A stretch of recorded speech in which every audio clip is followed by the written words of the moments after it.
নমস্কাৰ welcome to my YouTube channel নতুন জীৱন দিয়া আপোনালোকৰ মাজলৈ এটি নতুন গুৰুত্বপূৰ্ণ ভিডিঅ' লৈ আহিছোঁ।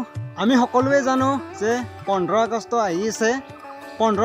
আহি আছে যে তাৰ আগতে অসম চৰকাৰে আৰু ভাৰত চৰকাৰে মিলি এক কাম কৰিব দিছে যে 15 আগষ্টৰ কিছু মুহূৰ্তৰ পৰা বা কিছুদিন আগৰে পৰা ঘৰে ঘৰে পোষ্টাৰবিলাক লগাবলৈ কোৱা হৈছে আৰু 15 আগষ্টৰ দিনাও সকলো ৰাইজকে পালন কৰিবলৈ কৈছে।